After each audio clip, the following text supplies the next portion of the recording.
আজকে আমি veg lollipop তৈরি করেছি। দেখুন কিছু ভাজা হয়ে গেছে আর কিছু ভাজা জ্বলছে। কিভাবে তৈরি করবেন সেভাবে আপনার দেখাবো। খেতে খুব সুস্বাদু হয়েছে। আজকে আমি সসের সঙ্গে পরিবেশন করেছি। আমি প্রথমেই বউনি করে নিলাম, 1 কামড় নিয়ে নিলাম। খেতে খুব টেস্টি হয়েছে। আমি এখানে একটা বিট নিয়েছি, একটা গাজর নিয়েছি, কিছু মটরশুঁটি নিয়েছি আর নারকেল কুচি নিয়েছি আর 2টো আলু সিদ্ধ করে নিয়েছি।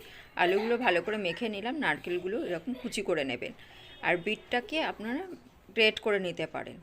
এখানে দেখুন আমি জিরের ফোড়ন দিয়েছি আর সমস্ত উপকরণ দিয়ে আমি 2 মিনিট ভাজা ভাজা করে নেব, নিয়ে আলুর সঙ্গে মেখে নেব।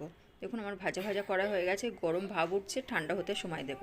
ঠান্ডা হয়ে গেছে, আমার মাখানো হয়ে গেছে। জিরের গুঁড়ো দিলাম, ধনের গুঁড়ো দিয়ে দেব আর গরম মশলার গুঁড়ো দিয়ে দিলাম, লবণ দিয়ে দেবো স্বাদ মতন। এখানে দেখতে পাচ্ছেন আমি চালের গুঁড়ো ব্যবহার করেছি। চালটাকে ঘরে গুঁড়ো করে নেবেন। আতপ চালটা আমি গুঁড়ো করে নিয়েছি, ঘরে গুঁড়ো করে ব্লেন্ড করে নিয়েছি। বিনা জল ছাড়াই আমি শুধু ব্লেন্ডারে ব্লেন্ড করে নিয়েছি। নিয়ে দেখুন আমি কাঠের মধ্যে ঢুকে ভালো করে চেপে আমি আবার এই চালের গুঁড়োতে দিয়ে চালের গুঁড়োর সঙ্গে মেখে দেখুন আমার সবগুলো রেডি করা হয়ে গেছে। ভিডিওটি ভালো লাগলে লাইক করবেন, শেয়ার করবেন, সাবস্ক্রাইব করবেন প্লিজ।